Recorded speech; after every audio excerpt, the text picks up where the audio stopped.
Good morning, જય માતાજી. વાગી ગયા સવારના 6:30. મેં મૂકી દીધું શાક ને પછી કરી લીધા સૂર્યદાદાના દર્શન.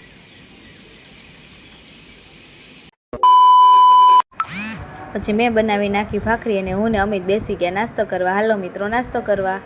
નાસ્તો કરીને નાહી ધોઈને ફ્રેશ થઈને મેં લઈ લીધા કપડાં સકેલવા. કપડાં સંકેલાઈ ગયા અને પછી મેં લઈ લીધા ઘઉં સાફ કરવા. ઘઉં સાફ કરીને પછી થઈ ગયા બપોર અને હું ને એમાં બેસી ગયા જમવા. હાલો મિત્રો જમવા. વાગી ગયા હતા 5 ને મેં મૂકી દીધું શાક મૂકીને 5 વાગી ગયા અને કૈલાસ માસી આવી ગયા બેસવા. પછી માએ મારા સાસુએ અને કૈલાસ માસી કરી નીખા વાતુના ફડાકાને હું બેસી ગઈ સંભારો સુધારવા. સંભારો સુધારાઈ ગયો અને હું ને કૈલાસ માસી નીકળી ગયા દહીંનું દળાવા. વચમાં કૈલાસ માસી તેના પાડોશી આરે કરતા હતા વાતુના ફડાકાને. પછી અમે ફાઇનલી પહોંચી ગયા ઘંટીએ દવણું મૂકીને અમે પહોંચી ગયા દરજી પાસે સિલાઈ કામ કરાવવા.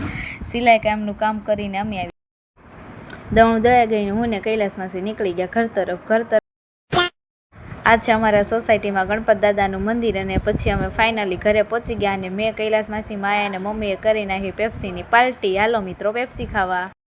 પેપ્સી ખાઈને પછી મેં અને માએ કરી નાખ્યું હવાયણું કરીને સાંજનો સમય થઈ ગયો અને પછી મેં બનાવી નાખ્યો શેરો, કારણ કે માને ખાવાનો હતો આજે શેરો. કોને શેરો ભાવે ને કોને શેરો બનાવતા હોય કોમેન્ટ કરો. તો પછી મેં બનાવી મળી રોટલી બનાવવા મળી અને પછી મારા સાસુએ કરી નાખી દિયાબત્તી. વાગી ગયા હતા 8:30 અને પછી અમે બધા બેસી ગયા જમવા. હાલો મિત્રો જમવા.